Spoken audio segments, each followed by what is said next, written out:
கிறிஸ்துவுக்குள் எப்பொழுதும் எங்களை வெற்றி சிறக்க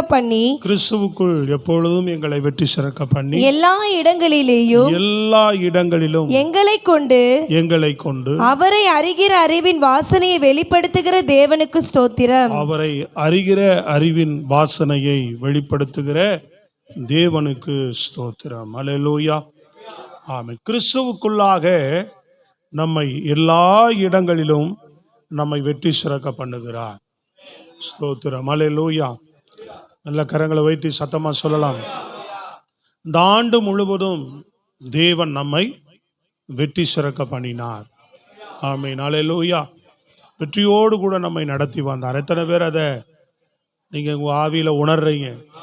ஏதாவது ஒரு விதத்துல தோல்வி பயங்கள் உங்கள் வாழ்க்கையில் இருந்திருக்கலாம். சரிஞ்சிருவோமோ, விழுந்துருவோமோ, ஏதாவது நடந்துருமோ அப்படின்ற காரியங்கள்லாம் உங்கள் வாழ்க்கையை எதிர்நோக்கி பல விஷயங்கள் வந்திருக்கலாம். ஆனாலும் கூட அதெல்லாம் விழுந்து விடாதபடி இன்றைக்கு வரைக்கும் தேவன் என்ன செய்திருக்கிறார்? வெற்றியோடு கூட இந்த ஆண்டின் கடைசி வாரத்தில் கூட அவர் சமூகத்தில் நாம் வந்து அமரும்படியாய் கர்த்தர் கிருபை செய்திருக்கிறார். கரங்களை நல்லா உயர்த்தி அவருக்கு மகிமை செலுத்துவோம். Praise the Lord. ஆமென். மிக முக்கியமாக பிரியமானவர்களே, இந்த வருஷத்தில் ஆண்டவர் எனக்கு உணர்த்தின காரியம் சத்துருடைய சூழ்ச்சிகள். அதாவது வெற்றி அப்படின்னாலே எதிரிக்கு எதிர்ப்பான ஒரு விஷயம் வரும்போது தான் அதில் கிடைக்கிற வெற்றி. சத்துரு கொண்டு வந்த எல்லா விதமான சூழ்ச்சிகளிலிருந்தும், சத்துரு கொண்டு வந்த எல்லா தந்திரமான காரியங்களிலிருந்தும், சத்துரு கொண்டு வந்த எதிரான எல்லா ஆயுதங்களிலிருந்தும் தேவன் இந்த ஆண்டு நம்மை அவைகளுக்கெல்லாம் விலக்கி சத்துருடைய எல்லா கிரிகளும் மேலே முறியடித்து நம்மை அவைகளின் மேலே வெற்றி சிறக்க பண்ணி வெற்றியோடு இந்த ஆண்டு நடத்தி இருக்கிறார். ஸ்தோத்திரம். அல்லேலூயா. எதன் மேலே வெற்றி கொடுத்திருக்கிறார் ஆண்டவர்? சத்துருவின் மேலே வெற்றி கொடுத்திருக்கிறார். ஸ்தோத்திரம். அல்லேலூயா. அவன் கொண்டு வந்த எல்லா தந்திரமான காரியங்கள், அவன் கொண்டு வந்த எல்லா சூழ்ச்சியான காரியங்கள், அவன் விரோதமாய் கொண்டு வந்த எல்லா ஆயுதங்கள், எத்தனை காரியங்கள் உங்க வாழ்க்கையில பல சூழ்ச்சிகள் நடந்திருக்கலாம். அல்லேலூயா. பல தந்திரமான காரியங்கள், என்னடா அப்படின்னு யோசிக்கக்கூடிய அளவுக்கு சத்துரு தந்திரமான காரியங்களை கொண்டு வந்திருக்கலாம். அல்லேலூயா. பல எதிரான ஆயுதங்களை அவன் நமக்கு விரோதமாக கொண்டு வந்த போதிலும் தேவன் என்ன பண்ணி இருக்கிறார்? அவைகளெல்லாம் முறியடித்து அவைகளெல்லாம் வாய்க்காம போக பண்ணி, ஆமீன், சத்ருவின் மேலே ஆமீன் வெற்றி சிறக்க பண்ணி, எல்லாவற்றிலும் இருந்து வெற்றி சிறக்க பண்ணி இந்த ஆண்டின் இறுதி நாளிலே நாம் தேவனுக்கு திரும்பி பார்த்து தேவன் செய்த நன்மைகள் எல்லாம் நாம் நன்றி சொல்லுவதற்காக என்னை வெற்றியோடு நடத்தி வந்திருக்கிறீங்களா ஆண்டவரே? என்னை ஜெயத்தோடு நடத்தி வந்திருக்கிறீங்களே, உமக்கு ஸ்தோத்திரம்னு சொல்லதான் நம்ம வந்திருக்கிறோம். அல்லேலூயா. சொல்லுங்க பார்ப்போம். அதிகமாக இந்த நாளிலே நம் தேவனை மகிமைப்படுத்தணும். அதிகமாக ஆண்டவர் இறுதி நாட்கள் என்ன பண்ணணும்? எப்பவுமே ஒவ்வொரு நாளும் கடப்பது பெரிய கிருபை. இன்னைக்கு முடிந்து நாளை காலை எழுந்திருக்கும் போது என்ன பண்ண? நேற்று நாள் நடத்தினார், இன்று காலையில் எழுந்த உடனே ஆண்டவரே நன்றி, இன்று இரவு முகத்தை பார்க்க உதவி செய்தீர், ஜீவனோடு இருக்க உதவி செய்திருக்கிறீர், ஒவ்வொரு நாளும் நடத்தி வருகிறீர். ஆனால் அந்த ஆண்டின் இறுதி நாட்கள் அப்படின்பது எவ்வளோ விஷயங்களை கடந்துடுறோம். ஒரு வருஷத்துக்குள்ள பல விஷயங்களை கடந்து வந்துடுறோம், பல சூழ்நிலைகளை கடந்து வந்துடுறோம். எல்லாவற்றையும் சேர்த்து வைத்து அல்லேலூயா சொல்லுங்க. அதான் இஸ்ரவேலர்கள் ஆண்டவர் அப்படி வந்து துதிக்க சொல்லுவார், வந்து தேவனை தேடும்படி சொல்லுவார். அல்லேலூயா. பஸ்கா பண்டிகை நாட்களுக்கு முன்பு தேவன் செய்த நன்மைகள் எல்லாம், எகிப்திலிருந்து உண்டாக்கின விடுதலையிலிருந்து கர்த்தர் நடத்தி வந்த பாதைகள் எல்லாம் கர்த்தர் சமூகத்தில் வந்து துதித்து அவருக்கு பலி செலுத்தும்படியாக சொல்லுவார் ஆண்டவர். அப்படி தேவனுடைய சமூகத்தில் நீங்கள் உண்மையாய் நீங்கள் பலி செலுத்துகிற இருதயம் உங்களுக்கு இருக்குன்னு சொன்னால், இதெல்லாம் திரும்பி பார்த்து நீங்கள் நன்றி சொல்லுகிறவர்களாக இருந்தீர்கள் என்றால் வருகிற ஆண்டிலே இன்னும் உங்கள் வாழ்விலே மகிமையான காரியங்களை தேவன் செய்வதற்கு வல்லவராக இருக்கிறார். ஸ்தோத்திரம். அல்லேலூயா. ஏன்னா நன்றி உணர்வு நம்மகிட்ட காணப்படலைன்னு சொன்னால், தேவன் செய்த நன்மைகளை நினைத்து தேவனே உமக்கு நன்றின்னு சொல்ல நமக்கு தெரியல அப்படின்னு சொன்னால், தேவன் வரக்கூடிய நாட்கள் நம் வாழ்க்கையில் என்ன நன்மை செய்ய முடியும்? இல்லையா? அப்ப தேவன் செய்த நன்மைகளை நாம் இந்த நாளில் என்ன செய்துட்டே இருக்கணும்? அதிகமா நினைவு கூர்ந்து கர்த்தரை துதிச்சுக்கிட்டே இருக்கணும். ஸ்தோத்திரம். அல்லேலூயா. தொடர்ந்து இந்த நாட்கள் இருக்கிற ஒவ்வொரு நாட்களும் இன்னும் கிட்டத்தட்ட ஒரு 4 நாட்கள் இருக்கிறது. அல்லேலூயா. 3 நாட்கள் நல்லா நான் கர்த்தரை மகிமைப்படுத்துகிறேன். காலையில் எழுந்து ஒவ்வொரு நாளும் இந்த ஆண்டு முழுவதும் நடத்துனதுக்காக ஒரு விஷயங்களை நினைச்சு கர்த்தரை துதிங்க. ஒவ்வொரு காரியங்களை நினைத்து என்ன பண்ணுங்க, தனி ஜெபத்துல கர்த்தரை மகிமைப்படுத்துங்க, தேவனை ஸ்தோத்திரம் பண்ணுங்க. ஸ்தோத்திரம். அல்லேலூயா. விசேஷமா இன்று மாலையில கூட நம்ம அதிகமாக அதை தான் செய்ய போகிறோம். அல்லேலூயா. அந்த 3 நாள் உபவாச ஜெபத்தில் இந்த முதல் நாள் அதிகமாக நம்ம ஆண்டவருக்கு நாம் தனியாக நீங்கள் ஒவ்வொருவருமே ஆண்டவர் ஒவ்வொரு காரியங்களை நினைத்து நன்றி சொல்வதற்கு சில நிமிஷங்கள் நம்ம ஒதுக்கி நம்ம கர்த்தரை மகிமைப்படுத்த போகிறோம். அல்லேலூயா. தேவனை அதிகமாய் உயர்த்த கற்றுக்கொள்ள வேண்டும். விசேஷமாக நீங்கள் பார்த்தீங்கன்னு சொன்னால் வேதத்தில் அநேகர் இந்த காரியங்களை செய்திருக்கிறார்கள். சத்துருவின் மேலே ஆண்டவர் அவர்களுக்கு வெற்றியை கொடுத்து வரும்போதெல்லாம் தேவனை துதித்திருக்கிறார்கள், தேவனை மகிமைப்படுத்தி இருக்கிறார்கள், தேவனுடைய நாமத்தை அவர்கள் உயர்த்தி இருக்கிறாங்க. முக்கியமாக ஆதியாகமம் புஸ்தகத்தில் 14ஆம் அதிகாரம் 20வது வசனத்தில் நீங்கள் பார்ப்பீங்கன்னு சொன்னால் எடுத்து வாசிங்க. 14:20 உன் சத்துருக்களை உன் கையில் ஒப்பு கொடுத்த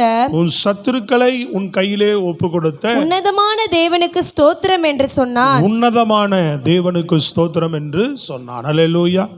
யாருக்கு? மெல்கிசேதேக்கு சொல்றார். யாரை பார்த்து சொல்றார்? ஆபிரகாமை பார்த்து சொல்றார்.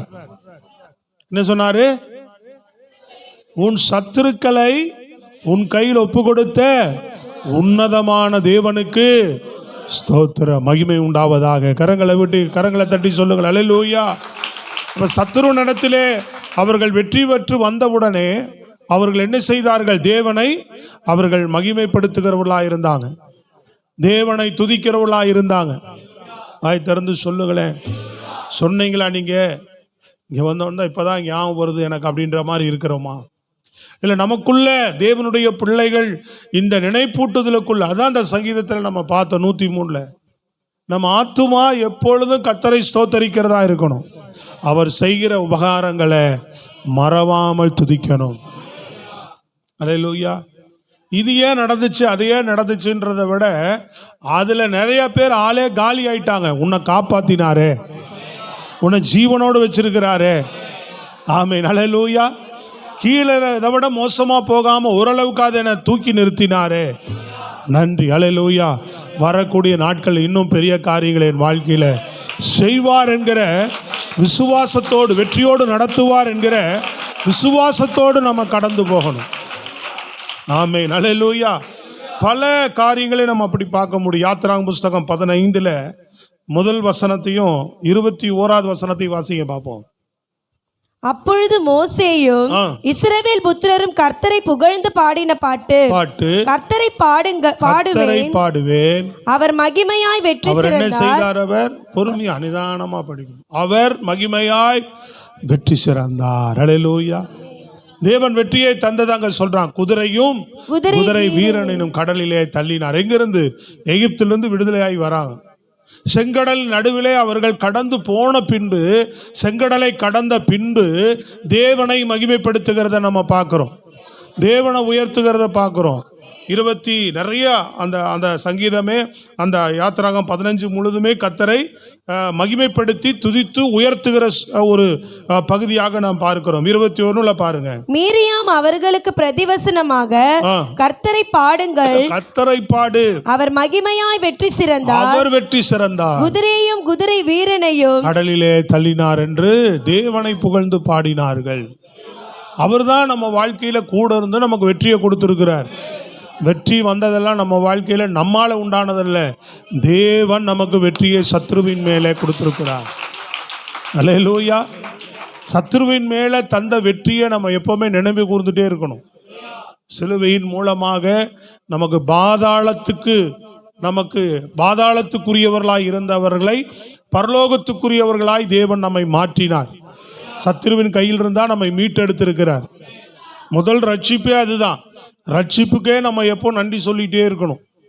சத்ருவின் கையிலிருந்து விடுதலையாக்கி நம்ம ரட்சித்தவர்.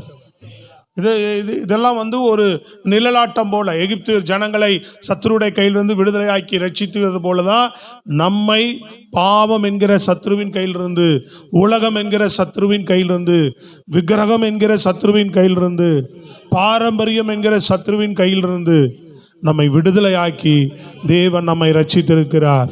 அதை மறவாமல் நாம் நினைவு கூறுகிறவர்களாக இருக்க வேண்டும். மறவாமல் கர்த்தரை ஸ்தோத்திரம் பண்ணுகிறவர்களாக இருக்கணும். அதிகமாக கர்த்தரை உயர்த்துகிறவர்கள், அதிகமாக கர்த்தர் செய்த நன்மைகளை நினைக்கிறவருடைய வாழ்க்கை எப்பொழுதுமே மேன்மைப்பட்டுக்கிட்டே இருக்கும், உயர்ந்துகிட்டே இருக்கும். கர்த்தர் அப்படிப்பட்டவர்கள் மேலே பிரியமாக இருப்பார். ஸ்தோத்திரம் சொல்லுங்கள், அல்லேலூயா.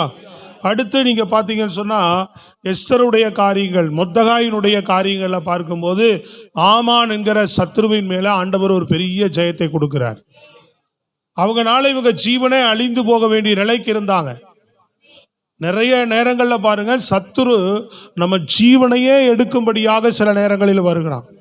சில காரியங்களில் போராட வருகிறான். பொருளாதாரத்தில் போராட, வேலையில் போராட, சிலர் மூலமாய் நம்மிடத்தில் பிரச்சனைகளை கொண்டு வந்து போராடி, இல்லையா, மரணத்துக்கு ஏதுவான காரியங்களுக்கு எதிராக உன்னிடத்துல போராடுகிறான் சத்துரு நிறைய நேரங்களில். அப்படிப்பட்ட நேரங்களிலெல்லாம் கர்த்தர் நம்மை கிருபையாய் காப்பாற்றி தான் வருகிறார். அப்போ ஆமானுடைய சத்துரு, ஆமானாகிய சத்துருடத்திலிருந்து தேவன் அவர்களுக்கு வெற்றியை தந்தது பிறகு பூரீம் என்கிற ஒரு பண்டிகையை நாளையே நியமித்து வருஷம் என்ன பண்ணாங்க, அந்த நாளை நினைவு கூர்ந்து கர்த்தரை உயர்த்தி கொண்டே இருந்தார்கள்.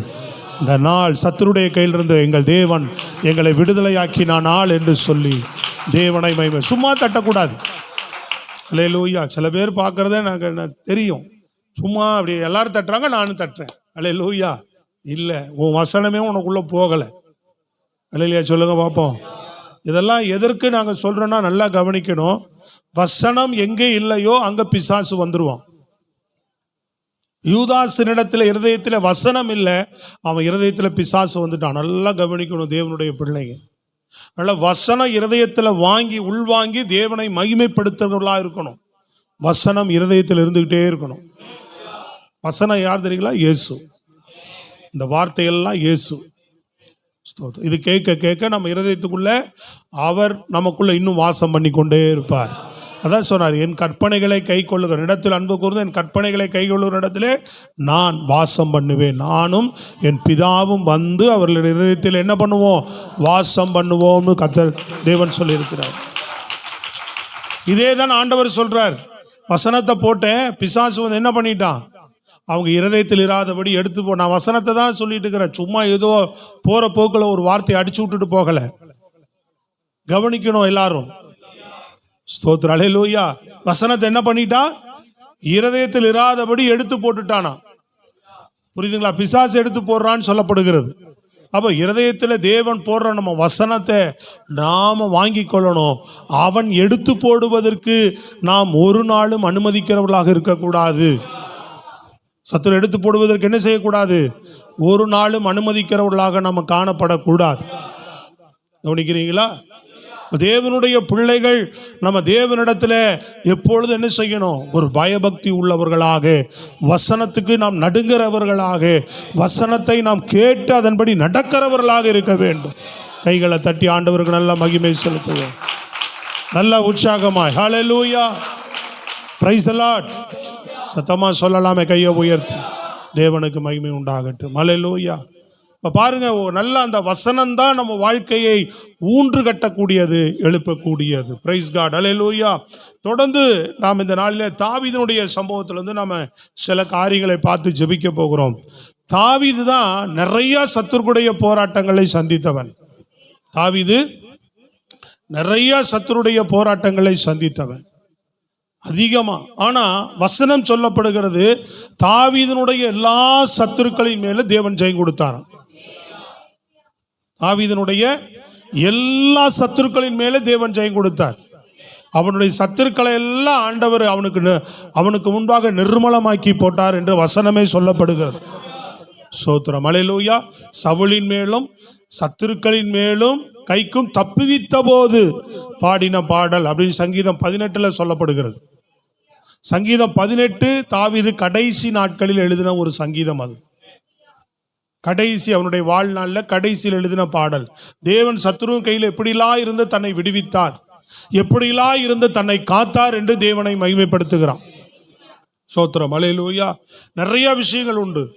ஸ்தோத்திரம், அல்லேலூயா. ஒரு சில இடங்கள்லாம் சொல்லியிருப்பான், சத்துருவின் இஷ்டத்துக்கு நீங்க என்ன விட்டுட விடலை ஆண்டவரே.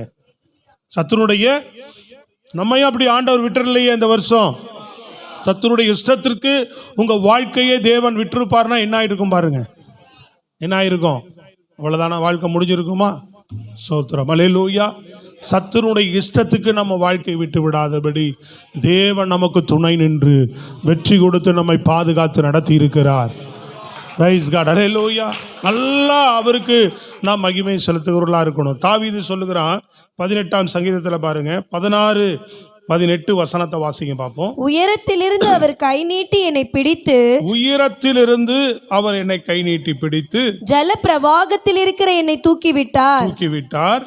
என்னிலும் அதிக பலவான்களாயிருந்த, பாத்தீங்களா எவ்வளவு அழகா சொல்றான் பாருங்க, என்னிலும் அதிக பலவான்களாயிருந்த என் பலத்த சத்துருவுக்கும் என்னை பகைக்கிறவர்களுக்கும் என்னை விடுவித்தார். என்னை பகைக்கிறவர்களுக்கும் என்னை என்ன செய்தார்? ஆண்டவர் விடுவித்தார் அப்படின்றார்.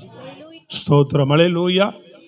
பலத்த சத்துருவுக்கு அடுத்து, என் ஆபத்து நாளில் எனக்கு எதிரிட்டு வந்தார்கள், கர்த்தரோ எனக்கு ஆதரவா இருந்தார். என்ன செய்தார்? ஆதரவா இருந்தார்.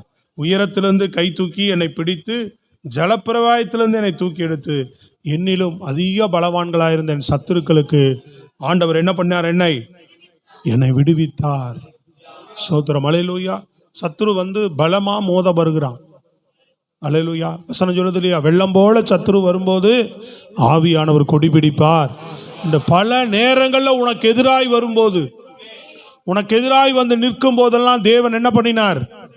நமக்கு ஆதரவாக நின்றிருக்கிறார், துணையாக நின்றிருக்கிறார், தொடாதபடி பாதுகாத்திருக்கிறார், கண்ணின் மணி போல நம்மை காத்திருக்கிறார். இந்த ஆண்டெல்லாம் நல்ல உணர்வுள்ள இருதயத்தோடு கைத்தட்டி நன்றி சொல்லுங்க. ஸ்தோத்திரம், அல்லேலூயா. கண்ணின் மணி போல ஆண்டவர் பாதுகாத்திருக்கிறார். அப்போ தாவீது சொல்லும்போது தேவன் கடைசியில தான் அதை சொல்லுகிறார், எப்படி சத்துருவின் கையிலிருந்து என்னை எப்படி விடுதலையாக்கி என்னை எப்படியெல்லாம் நடத்தினார் என்று சொல்லுகிறார்.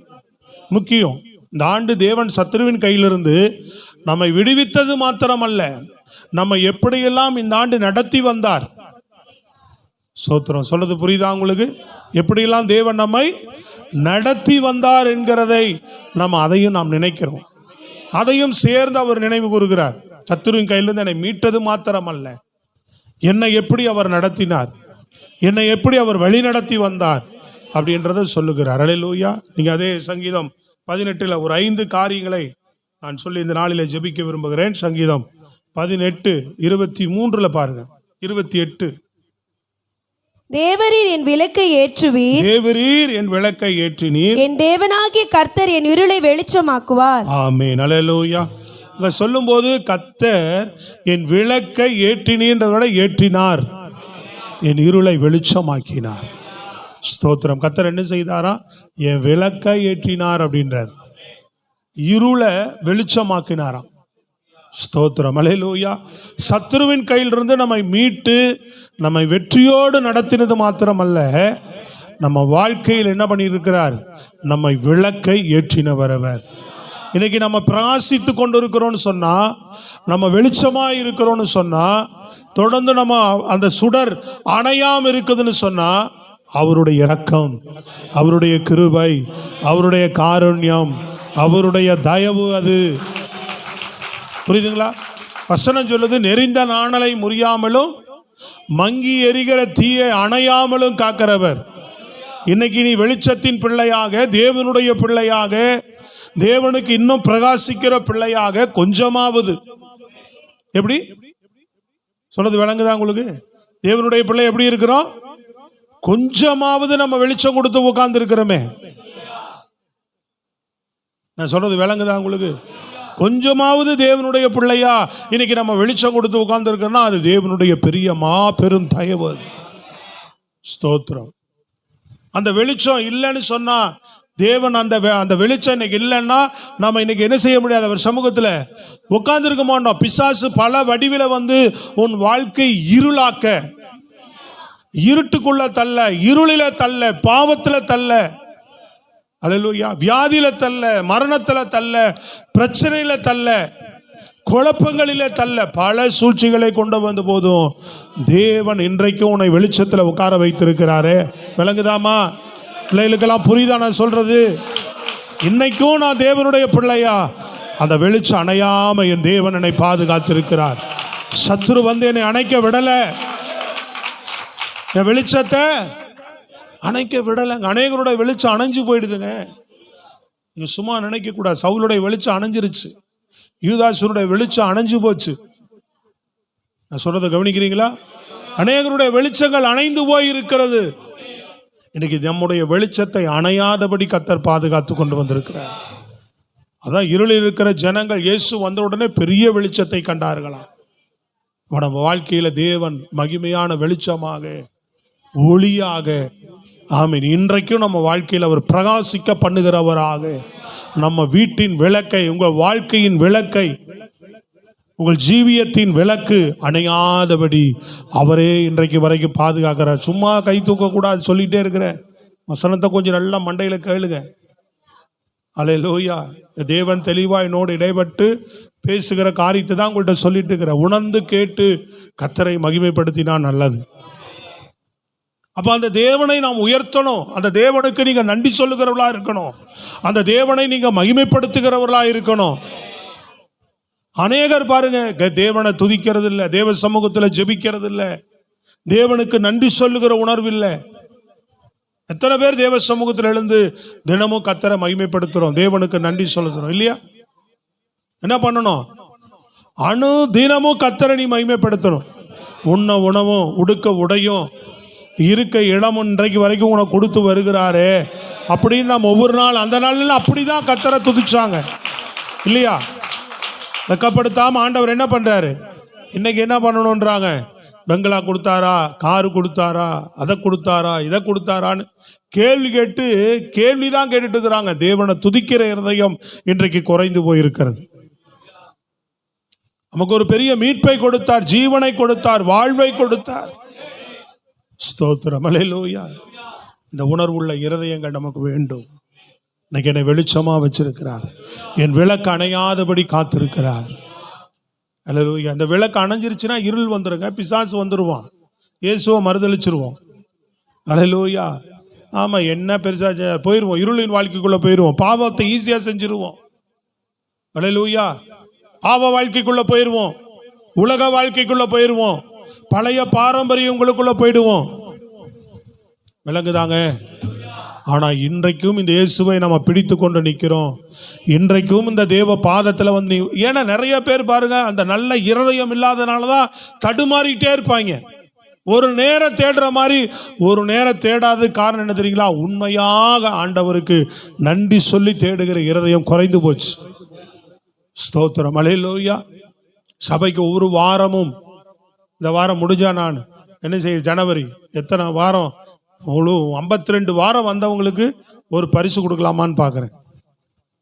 அது ஒரு வாரம் கூட கர்த்தரை நம்ம மறவாமல் வந்து நினைத்து தேவ சமூகத்தில் நம் நன்றி சொல்லுகிற ஒரு இருதயம் நமக்கு தேவை. ஒவ்வொரு வாரமும் கர்த்தர் 7 நாள் எனக்கு கொடுத்திருக்கிறார். 6 நாள் கர்த்தர் நடத்தினார். 7வது நாள் தேவ சமூகத்தில் நான் நன்றி சொல்லி அவரை ஆராதித்து என் கையின் பலத்தில் என்னை ஆசீர்வதித்ததற்கு அவருக்கு காணிக்கை செலுத்தி அவர் தருகிற வார்த்தையை நான் பெற்றுக்கொண்டு அவரிடத்தில் ஆசீர்வாதத்தை பெற்று மீதம் இருக்கிற 6 நாள் ஓட போகிறேன். இதெல்லாம் ஒரு விசுவாசம். இதுதான் ஆண்டவர் வைத்திருக்கிற நியதி, இதுதான் ஆண்டவர் வைத்திருக்கிற சத்தியம் நமக்கு. அல்லேலூயா. இதை நம்ம விசுவாசத்தோடு தேவ பிள்ளைகள் நீங்கள் செய்து பாருங்க. இதை நீங்கள் ஜெபத்தோடு இப்படிப்பட்ட காரியங்களை உண்மையாக செய்து பாருங்க.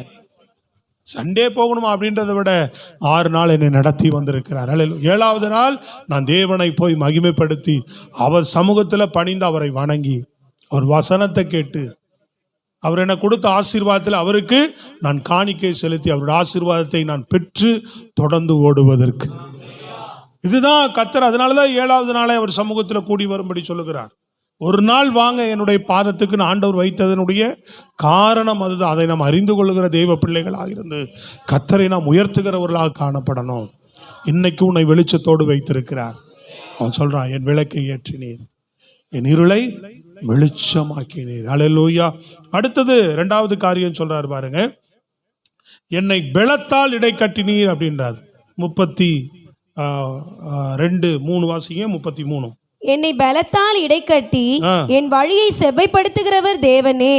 அவர் என் கால்களை மான்களுடைய கால்களைப் போலாக்கி என்னுடைய உயர் தலங்களில் என்னை நிறுத்துகிறார். என்னை உயர் ஸ்தலங்களிலே என்னை நிறுத்துகிறார். ஸ்தோத்திரம், அல்லேலூயா. ஆமா, என்ன பண்ணாரா? என்னை பலத்தால் இடைக்கட்டினார். எவ்வளவோ சத்துரு போராடினா, பிரச்சனைகளை கொண்டு வந்தான், எதிர்ப்புகளை கொண்டு வந்தான். கர்த்தர் எனக்கு துணையா வந்து, ஆமா, ஜலப்பிரய என்னை கை நீட்டி என்னை தூக்கி எடுத்து என்னை சத்துருவின் கையிலிருந்து விடுவித்தது மாத்திரமல்ல, என் விளக்கை எரிய செய்தார், என்னை பலத்தால் இடைக்கட்டினார். அல்லேலூயா. ஆண்டெல்லாம் என்ன பண்ணியிருக்கிறார்? ஆண்டவர் நம்மை பலத்தால் இடைக்கட்டி நடத்தி வந்திருக்கிறார். ஸ்தோத்திரம், அல்லேலூயா. சொல்லுங்களேன், வேலை செய்வதற்கு யார் பலன் தருவது? நம்ம ஓடி உழைப்பதற்கு யாருங்க பலன் தருவது?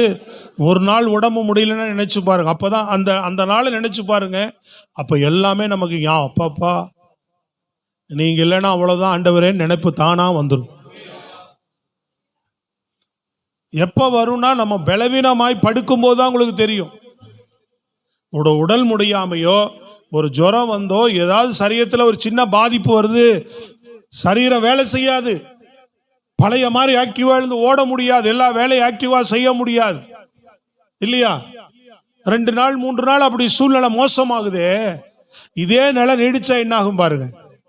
ஆனா ஒவ்வொரு நாளும் அந்த பலவீனத்தில் பலன் தந்து அதை கடந்து நம்மை ஓடுவதற்கு தேவன் என்ன செய்து கொண்டு வருகிறார்? நம்மை சொல்லுங்களேங்க, நம்மை நடத்தி வருகிறாங்க. சரீரத்துக்கு வேண்டிய பலனை கொடுப்பது யாரு? ஆமா, உலகம் அது அறியுதோ அறியலையாங்க, நம்ம தேவனை அறிஞ்சிருக்கிறோம். இந்த சரீரத்தை கொடுத்தவர் அவர், இந்த சரீரத்துக்கு பலனை தருகிறவர் அவர். நாம மகிமைப்படுத்தணும். அவர் நல்லோர் மேலும் தீயோர் மேலும் மழையை வர்ஷிக்க பண்றாராம். இரக்கமுள்ள தேவனா இருக்கிறார்ல. ஆனாலும் கூட உலகம் அதை அறியல, தேவனை அறியாம இப்படிப்பட்ட காரியங்களை செய்துட்டு இருக்கிறாங்க. நீங்களும் நான் என்ன பண்ணி இருக்கிறோம்? நாம என்ன பண்ணி இருக்கிறோம்? பிரியமானவர்களே, தேவனை அறிந்திருக்கிறோம், மெய் தெய்வத்தை நாம் அறிந்திருக்கிறோம். நல்ல கையை வைத்து சொல்லுங்களேன். அப்ப நாம் என்ன செய்ய வேண்டும்? தேவன் தான் என்னை பலப்படுத்தி வருகிறார், தேவன் தான் எனக்கு சத்துவத்தை கொடுத்து வருகிறார், தேவன் தான் என்னை திடப்படுத்தி வருகிறார் என்று தேவனை உயர்த்துகிற பிள்ளைகளாக நாம் காணப்படணும். கர்த்தரை மகிமைப்படுத்துகிற பிள்ளைகளாக நாம் காணப்படணும். ஸ்தோத்திரம், அல்லேலூயா, ஸ்தோத்திரம், பிரைஸ் தி லார்ட். ஆமா, அதான் சத்துருவின் கைக்கு நீங்களாக்கி நம்மளை விடுவிக்கிறான்னு கேட்டுட்டு இருக்கிறோம். ஒண்ணுமே செய்ய முடியாத சத்துரு. சத்தமா சொல்லுங்க பாப்போம். எவ்வளவு ஜம்ப் பண்ணாலும், எவ்வளவு போராடினாலும், தேவ பிள்ளைகளுக்கு முன்பாக நம்ம உண்மை உத்தமமாய் நின்றான், அவன் தான் விழுந்து போவான். என்றைக்கு இருந்தாலும் கரங்களை தட்டி நல்ல மகிமைப்படுத்துங்க அவரை. ஸ்தோத்திரம், அல்லேலூயா. நல்லா வாய் திறந்து சத்தமா சொல்லுவோமே. ஆமா, ஆவியில சோர்ந்து போகிறேங்க. சில பேர் சரீரத்தில் பலவீன ரைட்டு, ஆவியில சோர்ந்து போகும்போது நல்லா கவனிங்க. ஆவியில உள்ளான மனுஷன்ல சோர்ந்து போய் படுத்துருவாங்க சில பேர். சில பிரச்சனைகளை தாங்க முடியாம, சில தோல்விகளை தாங்க முடியாம, அதுல மீண்டு வரதெல்லாம் சாதாரணமா காரியமே இல்லை. சரீர பலவீனம் எப்படி படுத்துட்டோம்னா அதுல இருந்து மீண்டு வர்றது ஒரு பெரிய கிருபையோ. சொல்றதை கவனிக்கிறீங்களாங்க? ஹலோ. அதே போல மனதளவில் நம்ம உடைஞ்சிட்டோம்னு சொன்னா, மனதளவில் ஏதாவது விதத்தில் நம்ம பாதிக்கப்பட்டிருந்தா, மனதளவில் ஏதாவது ஒரு சோர்ந்து போயிட்டோம்னா அதிலிருந்து மீண்டு வர்றது ரொம்ப கஷ்டம். நல்லா அப்படிப்பட்ட காரியங்களை அதிகமாய் சந்திச்சிருக்கிறேன். மனதளவில் பாதிக்கப்பட்டு அதிலிருந்து வெளியில வருவது என்பது ரொம்ப போராட்டமான ஒரு காரியம். அந்த விஷயத்துல தேவன் மட்டும் நம்மை பலப்படுத்தலைன்னா யாராலும் நம்மை பலப்படுத்தவே முடியாது. ஏன் அவ்வளவு பெரிய வல்லமையுள்ள எலியாவே அப்படிப்பட்ட ஒரு பலவீனத்துக்குள்ள போயிட்டார், சோர்ந்து போயிட்டார். சரீரத்தில் இல்ல, ஆவியில மனதளவில் சோர்ந்துட்டார். இந்த ஜனங்க ரட்சிக்கப்படுவாங்க, எல்லாம் மனம் திரும்புவாங்க, ஏதோ நடக்கும், அப்படி இப்படி நிறைய எதிர்பார்ப்பு அவருக்குள்ள என்ன செய்தது இருந்தது. ஆனா எது நடக்காத போது என்ன ஆயிட்டார்? போயிட்டு சோர்ந்து போய் படுத்துட்டார். ஒரு நாள் நம்ம வாழ்க்கையில செய்ய வேண்டிய காரியத்தை மட்டும் செய்யணும் ஒழிய ஒரு நாள் ஆவிக்குரிய வாழ்க்கையில சோர்வே வரக்கூடாது. தேவன் செய்ய வேண்டியதை செஞ்சுக்கிட்டே இருப்பார். நல்லா கையை தட்டி சொல்லுங்க, புரியுதா உங்களுக்கு? கொஞ்சம் சவுண்ட் எக்கோல சார். Praise God. சொல்றது புரியுதுங்களா உங்களுக்கு? அல்லேலூயா. ஆம். ஒவ்வொரு காரியங்களிலும் பிரியமானவர்கள், ஒவ்வொரு விஷயத்திலும் நீங்க ஆண்டவர் சொல்றார், நீ போக வேண்டிய தூரம் இன்னும் வெகு தூரம் அப்படின்னு எலியாவை பலப்படுத்தி அனுப்புகிறார். ஆவியில சோர்ந்து போயிட்டார், துவண்டுட்டார். இயேசு கிறிஸ்து இருதயத்தில் வியாகுலப்பட்டார்னு இருக்குது. எப்படி? இருதயத்தில் வியாகுலம் வந்துருச்சு. எப்போ பட்டார்? வியாகுலப்பட்டார். எப்போ பட்டார்? எனக்கு என்ன இருக்கு சொல்லிட்டு போங்க அடுத்தது அப்படின்றீங்களா? ஹலோ, கவனிக்கிறீங்களா இல்லையா? பைபிள் படிச்சுதான் தெரிஞ்சிருக்கும்ல. இயேசு எப்போ வியாகுலப்பட்டார்? தம்பிக்கு சொல்லுங்க பாப்போம். எப்போ? எச்சமனை தோட்டத்தில் இருதயத்தில் வியாகுலப்பட்டார். ஸ்தோத்திரம், அல்லேலூயா. அவருக்கே சரீரத்தில் இருக்கும்போது வருதா இல்லையா? எல்லா மனுஷனுக்கும் வரும். ஆனா தேவன் தம்முடைய தூதனை அனுப்பி இயேசு கிறிஸ்துவை பலப்படுத்தினார். பலப்படுத்தினாரா இல்லையா? கட்டி சொல்லுங்களேங்க, விளங்குதாங்க. இங்க வரும்போது ஆண்டவர் உங்களை பலப்படுத்தினதே இல்லையா? ஒரு ஆறுதல் பெற்றதே இல்லையா? நீங்க ஏசப்பான்னு சொல்லி அந்த பலவீனம் உங்களுடைய ஆத்துமா ரீதியான உள்ளான மனித ரீதியான சோர்ந்து போய் மனம் துவண்டு போய் என்னடா வாழ்க்கை நீங்க மனம் கசந்து இருக்கிற நேரத்தில் மீண்டும் அதை கடந்து வந்த நாட்கள் இந்த வருஷம் இருக்கா இல்லையா? ஆண்டவருக்கு நாம் நன்றி சொல்ல வேண்டும். ஆண்டவரை நாம் உயர்த்த வேண்டும். ஆண்டவரை நாம் மகிமைப்படுத்த வேண்டும். ஸ்தோத்திரம், அல்லேலூயா. மகிமைப்படுத்தணும் கண்டிப்பா. நடான்னு கசந்து போன நேரங்கள் எல்லாம் அதை கடந்து வந்துட்டோமே, நீங்க தான்ப்பா நடத்துனீங்க. சொல்லுங்க, அல்லேலூயா. ஆமென். மூன்றாவது காரியம் பாருங்க. மூன்றாவது காரியம், என்னை யுத்தத்திற்கு என் கைகளை படிப்பித்தார். அதாவது பயிற்சி கொடுத்தார், என்னை உருவாக்கினார் என்றார். சங்கீதம் 18 அதே 18:34 வாசிங்க. வெண்கல வில்லும் என் புயங்களால் வளையும்படி என் கைகளை யுத்தத்திற்கு பழக்குவிக்கிறார். பாத்தீங்களா என்ன சொல்றாரு? வெண்கல வில்லு.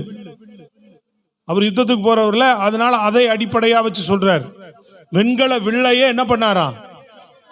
இவனுடைய புயங்களாலே, விளங்குதாங்க, இவனுடைய புயங்களாலே வளையும்படி என்ன பண்ணினாராம் தேவன்?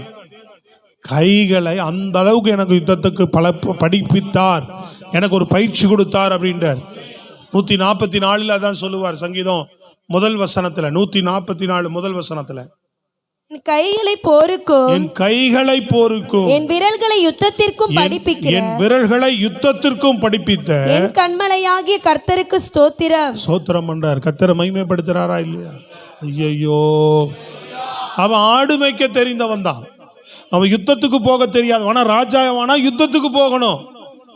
கோலியாத்துக்கு முன்னாடி நிற்கும் போது கூட அவனுக்கு யுத்தம் தெரியல, பட்டயம் பரிச்சயம் கிடையாதுன்ட்டான். சொல்றது விளங்குதான், கவனிக்கிறீங்களா? இது எனக்கு என்ன இல்லை, எனக்கு பரிச்சயம் கிடையாது அப்படின்னு சொல்லிட்டு அவன் எப்படி அவன் ஆடு மேய்க்கும் போது அவன் செய்யக்கூடிய அந்த வித்தையை வச்சுதான் அவர் என்ன பண்றாரு? ஒரு கூழாங்கல்ல வச்சுதான் கோலியாத்தை வீழ்த்தினான். ஆனா எப்பவுமே கூழாங்கல்ல தூக்கிட்டே போக முடியாது. சொல்றது விளங்குதாங்க. சில நேரம் வேலை காரியங்களோ போகும்போது முதல்ல உள்ள நுழையும் போது அந்த வேலையினுடைய அந்த தன்மை, அந்த விஷயம் எனக்கு புரியல அப்படின்னு இருக்கலாம். ஆனா அடுத்தது என்ன பண்ணணும்? அதையே வச்சு ஏதோ ஒரு டெக்னிக்கை தெரிஞ்சு உள்ள போயிருப்போம். அதையே வச்சுட்டு கடைசி வரைக்கும் நம்ம என்ன செய்திட முடியாது, ஓட்டிட முடியாது. ஆனா அவன் சொல்றான், எனக்கு ஒண்ணுமே தெரியாது, ஆனா கர்த்தரே எனக்கு என்ன பண்ணார்? என்னை யுத்தத்திற்கு என் கைகளை படிப்பித்தார், வெண்கல வில்லையே வளைக்கும்படி உதவி செய்தார் அப்படின்றார். சொல்லுங்கள், அல்லேலூயா. ஆவிக்குரிய நிலையில எவ்வளவு உனக்கு பயிற்றுவித்திருக்கிறார். உன் வாழ்க்கை எவ்வளவாக கிறிஸ்துவுக்குள்ள உயர்த்தி இருக்கிறாமா, உருவாக்கி இருக்கிறார் உன்னை. சொல்றது விளங்குதாங்க. உன்னை வேலை காரியங்களில எவ்வளவா கற்றுக் கொடுத்து உன்னை வழி நடத்தி கொண்டு வருகிறார்.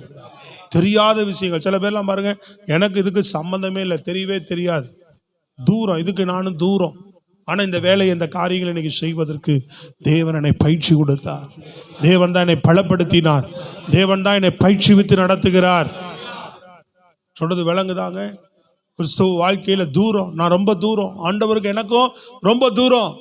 நான் ஏதோ விக்கிரகாரன்ல, ஏதோ பாரம்பரியத்தில் எப்படியோ இருந்தவன், இன்னைக்கு மெய் தெய்வத்தை நான் அறிந்து இவரை நான் உயர்த்துவதற்கு, இவரை நான் ஆராதிப்பதற்கு, இவர் சமூகத்தில் ஜெபிப்பதற்கு, இந்த வசனங்களை நான் விளங்கி கொள்வதற்கு, அல்லேலூயா, இந்த தேவன் எனக்கு கிருபை பாராட்டி இருக்கிறார். உருவாக்குறார். உன்னை ஒவ்வொரு விஷயத்திலும் பயிற்சிவிச்சுட்டு இருக்கிறாருங்க. கூடவே இருந்து உன்னை வழி நடத்துகிறவர். உன்னை ஒவ்வொரு நாளும் உருவாக்கிட்டே தான் இருப்பார். எல்லா விதத்திலும் உன்னை பயிற்சிவிப்பார். உன்னை எல்லா விதத்திலும் நம்மை உருவாக்கி கொண்டு வருகிறவர். வயதான காலத்தில் தாவீது பாடுகிற சங்கீதம் இது. எப்படி? வயதான காலத்தில் தாவீது பாடுகிற சங்கீதம். தேவன் என்னை உருவாக்கினார், தேவன் என்னை பயிற்றுவித்தார். வாலிப சிறு பையனா இருந்து 13-14 வயசுல இருந்து அவர் என்ன கிட்டத்தட்ட 80 வயசு நெருங்குற வரைக்கும் அவர் வாழ்க்கையில கடைசி நாளில இந்த சங்கீதத்தை பாடி இருக்கிறார். கர்த்தரின் விளக்கை சத்துருவின் கையிலிருந்து என்னை காப்பாத்திருந்து மாத்திரமல்ல, என் விளக்கை ஏற்றினார், என்னை பலத்தால் இடை கட்டினார், என்ன செய்தார், போருக்கு என் கைகள் எல்லாம் படிப்பித்தவர் அவர்தான், என்னை பயிற்சி கொடுத்தவர் அவர்தான். ஸ்தோத்திரம் சொல்லுங்களேங்க. நீங்கள் தேவனோடு நடந்து பாருங்க, உங்களை அவ்வளோ அழகாக பயிற்சி கொடுத்து நடத்துவார். விளங்குதான் உங்களுக்கு? எல்லாவற்றிலும் உங்களை பயிற்றுவித்து அவரே உங்களை நடத்துவார். நடத்தினார்னு நீங்கள் சொல்லத்தக்கதாக இருக்கணும். தேவன் தாங்க என்ன நடத்தினார். தேவனோடு இருந்து பாருங்க, அழகாக உங்களை டிராவல் பண்ணுவார், அழகாக உங்களை எல்லா பகுதியிலும் நடத்துவார், வேலையிலலாம் நடத்துவாருங்க உங்களை. ஸ்தோத்திரம், அல்லேலூயா. எல்லா பாதையிலும் உங்களை நடத்துவார். உங்களுக்கு தெரியாத விஷயங்களை கூட உனக்கு வேண்டிய ஆலோசனைகளை கொடுத்து, அது புரிந்து கொள்ளக்கூடிய அறிவை, வெளிச்சத்தை கொடுத்து எல்லா பாதையிலும் உன்னை நடத்தக்கூடிய நல்ல தேவனை தான் நீங்களும் நான் ஆராதிக்கிறோம். அதற்கு அதிகமாக நம்ம கர்த்தருக்கு நாம் நன்றி சொல்லுகிறவர்களா இருக்க வேண்டும். அதிகமாக தேவனை நாம் மகிமைப்படுத்துகிறவர்களா காணப்படும். ஒரு அல்லேலூயா சத்தமா சொல்லு. ஆமென், அல்லேலூயா, பிரைஸ் தி லார்ட். கர்த்தர் நல்லவர். அடுத்த காரியம் பாருங்க, அதே 35வது வசனத்துல பாருங்க, 18:35. உம்முடைய ரட்சிப்பின் கேடகத்தையும் எனக்கு தந்தீர், உம்முடைய வலதுகரம் என்னை தாங்குகிறது, உம்முடைய காருண்யம் என்னை பெரியவனாக்கும். என்ன செய்தார் ஆண்டவர்? நம்மள சொல்லுங்க, என்ன பண்ணார்? என்னை பெரியவனாக்கினார். கடந்த சண்டே கிறிஸ்துமஸ் ஆராதனை பார்த்தோம். என்ன பார்த்தோம்? இயேசு யாருன்னு பார்த்தோம்? பெரியவர். அவரை நம்ம தேட தேட நம்ம வாழ்க்கையில் என்ன செய்வார்? நம்மை பெரியவனாக்குவார். எஸ்தர் புஸ்தகத்தில் வாசிங்க, எஸ்தர் புஸ்தகம் 9:4 வாசிங்க பார்ப்போம். எஸ்தர் 9:4. மொர்தெகாய் ராஜாவின் அரண்மனையில் பெரியவனாயிருந்தான். அவனுடைய கீர்த்தி என்னம்மா? அவனுடைய கீர்த்தி எல்லா நாடுகளிலும் பிரசித்தமாயிற்று. இந்த மொர்தெகாய் என்பவன் மென்மேலும் பெரியவனானான். என்ன பிரச்சனை உனக்கு வாசிக்கிறது இல்ல? அது வாசி, திரும்ப ஒழுங்கா வாசிங்க. மொர்தெகாய் ராஜாவின் அரண்மனையில் பெரியவனாயிருந்தான். அவனுடைய கீர்த்தி எல்லா நாடுகளிலும் பிரசித்தமாயிற்று. இந்த மொர்தெகாய் என்பவன் மென்மேலும் பெரியவனானான். கையை தட்டி சொல்லுங்க அல்லேலூயா. அவன் சாதாரணமா ஒரு அரண்மனையில, பாபிலோன் அரண்மனையில மாத்திரம் அவன் பெரியவனா இல்லையா, எல்லா நாடுகளிலும் அவனுடைய பேர் என்னமாயிடுச்சா? பிரபலியமாயிற்றுன்னு சொல்லப்படுகிறது. ஏன்னா அந்த ராஜா யாரு? 127 நாடுகளை அரசாட்சி செய்கிறவர். அவருக்கு அடுத்த நிலையில வருகிறான். அப்ப எப்படி இவன் பிரபலியமாகாம இருப்பான்? சொல்றது விளங்குதாங்க. தேவன் போகிற எவ்விடங்களிலும் உங்களை உயர்த்தி தான் வைப்பார். நீங்க தேவனை தேடி பாருங்க, எங்க போனாலும் நீங்க தான் பெரியவர்களா இருப்பீங்க. உங்களை முதன்மையா நடத்துக்கு கர்த்தரை தேடுகிறவர்களை என்னன்னே தெரியாது. ஸ்தோத்திரம், அல்லேலூயா. ஆமா, எப்படா இவர் இங்க வந்து முன்னாடி நிற்கிறார் அப்படின்ற அளவுக்கு தான் உங்களை வேலை ஸ்தலத்திலும் சரி, குடும்ப உறவுகளிலும் சரி, எந்த இடத்திலும் உங்களை எல்லா நிலையிலுமே கர்த்தர் உங்களை பெரியவனாக தான் மாத்திக்கிட்டே வருவார். இந்த ரகசியமே நீங்க அவரை தேடுகிறது தான் இருக்குது. அல்லேலூயா சொல்லுங்களேன், வாயில திறந்த அல்லேலூயா. எங்க இருந்தவன் மொர்தெகாய்? எங்க இருந்தவர்? ஆய் திறந்து சொல்லு. முதல்ல எங்க இருந்தவர்? எங்க இருந்தாரு மொர்தெகாய்? எங்க இருந்தாதா என்னையா? எனக்கு இப்படியேதான் போகுது கதை. எங்க இருந்தாரு? பைபிள் படிங்க. ஆண்டவர் நம்ம கையிலேயே வேதத்தை கொடுத்துட்டார். அல்லேலூயா. படிச்சுக்கிட்டே இருந்தீங்கன்னா எத்தனையோ முறை இந்த பிரசங்கெல்லாம் பண்றோம், வருஷக்கணக்கில் பிரசங்களை கேட்குறோம். கேட்கறதுலையே நம்ம இந்த சத்தியங்கள்லாம் தெரியணும். படிக்கலைன்னா கூட, படிப்பறிவு இல்லைன்னா கூட நீங்கள் இந்த வசனங்கள்லாம் தினமும் பிரசங்கங்களை கேட்டுட்டே வர்றதுனால இந்த முக்கியமான சம்பவங்கள்லாம் நமக்கு ஆழமா பதிஞ்சிரும். அரண்மனை வாசலில் இருந்தவன், ஆனா ஆண்டவரை தேடுகிறவனாக இருந்ததுனால அரண்மனைக்குள்ள வந்தவனாக மாத்திரமல்ல, அரண்மனைக்குள்ள பெரியவனாக மாத்திரமல்ல, நாடு முழுவதுமே அவன் ஒரு பிரபல்யமான மனிதனாக தேவன் அவனை பெரியவனாக்கினாராம். கர்த்தரை தேடுகிறதுனால. நல்ல கையை தட்டி ஜீவனோடு ஸ்தோத்திரம், அல்லேலூயா. ஆடு மேய்ச்சிட்டு இருந்தவன் தாவீது, அவன் சொல்றான், ஆண்டவர் தான் என்ன பண்ணார், அவர் காருண்யம் தான் என்னை பெரியவனாக்கியது. இவ்வளவு பெரிய சமஸ்த இஸ்ரவேலருக்கும் நான் ராஜாவா இன்றைக்கு இருக்கிறேன்னு சொன்னா, இத்தனை ஆண்டு காலம் இந்த ராஜ்யபாரத்தை நான் நடத்தி இருக்கிறேன்னு சொன்னா, இவ்வளவு பெரியவனாக கர்த்தர் என்னை உயர்த்தினது. என் தேவனே என்னை இவ்வளவு பெரியவனாக உயர்த்தினார். தேவன் நம்மை பெரியவர்களாக மாற்றுவார். சொல்லுங்களேன் நல்லா வாயை திறந்து. பிரைஸ் தி லார்ட், அல்லேலூயா. ஆண்டவர் செய்ததை சொல்றார் அவர். கர்த்தர் பாராட்டின நன்மைகளை சொல்லுகிறார் அவர். ஸ்தோத்திரம், அல்லேலூயா. ஒரு நாளும் கண்டிப்பா உங்க வாழ்க்கையில் நல்லா கவனிங்க. ஏன் சொல்றேன்னா, என் வாழ்க்கையில் நிறைய செஞ்சுக்கிட்டே தான் வராரு. ஒரு வருஷம் எனக்கு அந்த உணர்வு உண்டு. நான் திரும்பி பார்ப்பேன் எப்பொழுதுமே. சில பேர் என்ன செஞ்சிட்டார் அப்படின்ற எண்ணம் வந்துடும் உங்களுக்கு. தயவு செய்து சொல்றேன், கொஞ்சம் அந்த ஜப நேரத்தில் முடிஞ்ச உடனே நீங்கள் இப்போ ஜபிக்கும் போது கொஞ்சமாவது சிந்திச்சு உட்காந்து நிதானிச்சு திரும்பி பாருங்க. ஏதாவது ஒரு பகுதியிலாவதும் இந்த ஆண்டில் உனக்கு ஒரு நன்மையை செய்திருப்பார். உன் வாழ்நாளில் உனக்கு ஒரு நன்மையை செய்திருப்பார். ஒரு இரக்கத்தை பாராட்டி இருப்பார். அதற்கு முதல் நன்றி சொல்ல ஆரம்பி. ஒன்றன் பின் ஒன்றாக உன் வாழ்க்கையில் எல்லாம் மாறிக்கிட்டே வரும். கையை தட்டுங்க பார்ப்போம். விளங்குதா உங்களுக்கு? ஒரு விஷயத்துக்கு நீ நன்றி சொல்ல ஆரம்பிச்சிட்டினாலே போதும். உன் வாழ்க்கையில நடக்காம நிறைய விஷயம் இருக்குது பார்த்தியா, எல்லாத்துக்கும் நன்றி சொல்ல ஆரம்பிச்சுக்கிட்டே இருக்கலாம். ஏன் அப்படின்னா, ஒன்னொன்னு கர்த்தர் வாசலை திறந்துட்டே இருப்பார். ஒன்றொன்றிலே கர்த்தர் கிரியை செய்துட்டே இருப்பார் அவர். புரியுதாங்க தம்பி? புரியுதா சபையே? புரியுதா உங்களுக்கு? ஒரு அல்லேலூயா ஆமென் சத்தமா சொல்லுங்க பார்ப்போம். அப்ப தேவன் அவன் சொல்றான், என்னை பெரியவனாக்கினார், என் விளக்கை ஏற்றினார். அல்லேலூயா. அடுத்து என்னை பலத்தால் இடை கட்டினார், என்னை உருவாக்கினார். பயிற்றுவித்தார்னா என்ன பண்ணார்? என்னை உருவாக்கினார். எல்லாத்திலும் எனக்கு பயிற்சி கொடுத்து நடத்தினார். அடுத்து என்னை பெரியவனாக்கினார். 5வது சொல்றாரு பாருங்க, 18:40 வசனம். நான் என் பகைஞரை சங்கரிக்கும்படியாக, நான் என் பகைஞரை சங்கரிக்கும்படியாக என் சத்துருக்களின் பிடரியை எனக்கு ஒப்பு கொடுத்து. என்ன பண்ணாரா? சத்தமா சொல்லுங்க. அதான் இந்த செய்தியினுடைய முதல் வார்த்தை இல்லையா? வெற்றி சிறக்க பண்ணினார். என்ன பண்ணாரு? சத்தினுடைய பிடரியை. கடைசி அங்கதான் வந்து முடிக்கிறார். மறுபடியும் சொல்லுங்க வாயை திறந்து. ஒரு அல்லேலூயா ஆமென் சத்தமா வரமாட்டேங்குதே. பலமான ஒரு அல்லேலூயா சொல்லுங்க பாப்போம். சாத்தானை சமாதானத்தின் தேவன். ரோமர் புஸ்தகம் 16:20 வசனத்துல சமாதானத்தின் தேவன் சாத்தானை என்ன பண்ணாராம்? எதிராய் வந்தவன், எதிராய் உனக்கு போராடிடுவன், உனக்கு சதி செய்ய வந்தவன், உனக்கு விரோதமாய் தந்திரமாய் வந்தவன். சொல்றது விளங்குதாங்க? உன் வாழ்க்கையை பாதிக்க, அழிக்க, கெடுக்க பல வழிகளில் வந்தவன இன்றைக்கு தேவன் உன் காலின் கீழே நசுக்கி போட்டிருக்கிறார். அது உன்னை மேற்கொள்ளல, நீ மேற்கொள்ளும்படியாக கர்த்தர் உனக்கு உதவி செய்திருக்கிறார். அது உன்னை அழிச்சிட்டு போக வந்தது. அதை அழிக்கும்படியாக கர்த்தர் உனக்கு உதவி செய்திருக்கிறார். இந்த ஆண்டு முழுவதும் வெற்றியோடு உன்னை நடத்தி வந்திருக்கிறார். ஸ்தோத்திரம், அல்லேலூயா. என்ன வெற்றியோடு வந்திருக்கிறார்? நான் இங்கே உட்கார்ந்து இருக்கிறேன் பாருங்க, அதான் முதல் வெற்றியே. ஸ்தோத்திரம், அல்லேலூயா. அவன் தாக்கியிருந்தானா இங்கே உட்கார்ந்துருக்க மாட்டோம். அதனால தான் நான் இங்கே உட்கார்ந்துருக்கிறேன். தேவ பாதத்தில் இந்த கடைசி வாரத்தில் கர்த்தரை மகிமைப்படுத்தும்படியாக அவர் பாதத்துக்கு நான் வந்திருப்பதே அவர் எனக்கு பாராட்டின பெரிய கிருபை. அல்லேலூயா.